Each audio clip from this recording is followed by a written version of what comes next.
เป็นถ้ำปลาเสื่อมน้ำเป็นน้ำ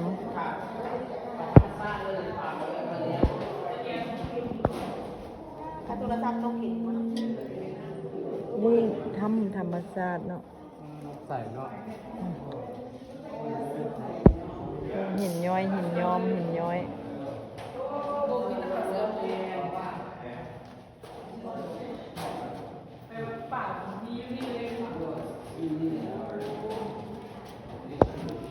ได้ไหม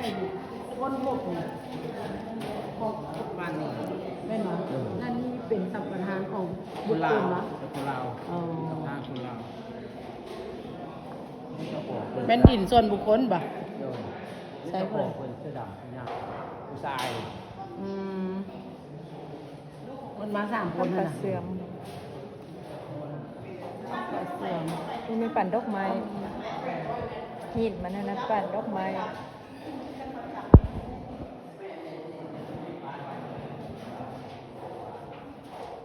หินย้อย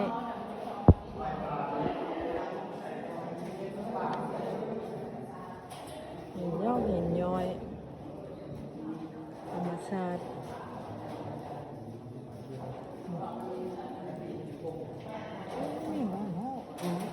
ป่าตัวนี้จะแน่อันป่าจะบ่ค่อยเห็นหงเด้พุ่นน่ะเป็นหมู่คณะอยู่หลุมพุ่นอันแบบว่ามันอยู่แต่ในถ้ำมันบ่ออกไปนอกนะมันจะบ่ค่อยเห็นหงพวกเจ้าตัวป่าเนี่ยพวกเจ้า เราจำจิตเอาเพื่อกระเปกลางได้ เลยอยู่หลุมให้เป็นป่าเสื่อมเบิดอ่ะพระเจ้าจังเอิญใส่ซื้อว่าถ้ำป่าเสื่อมเนี่ยน้ำมันใส่ดิใส่แบบพุ่นน่ะเข้าไปพุ่นน่ะน้ำใสเห็นหมูปลาแล้วก็เห็นหินย้อยพวกเจ้า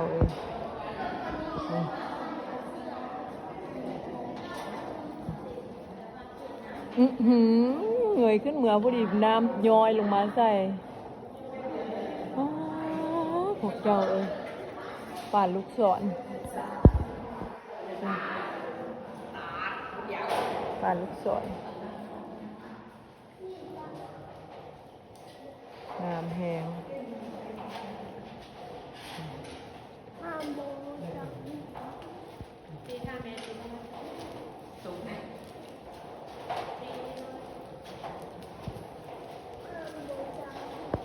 น้ำสะอาดสะอาด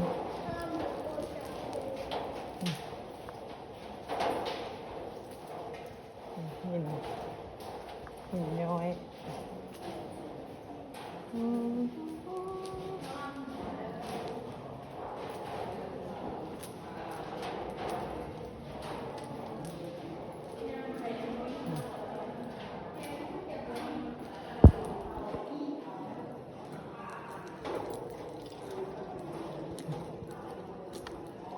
งาม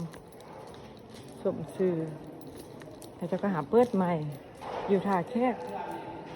จุดเจ้าอยู่ท่าแคบ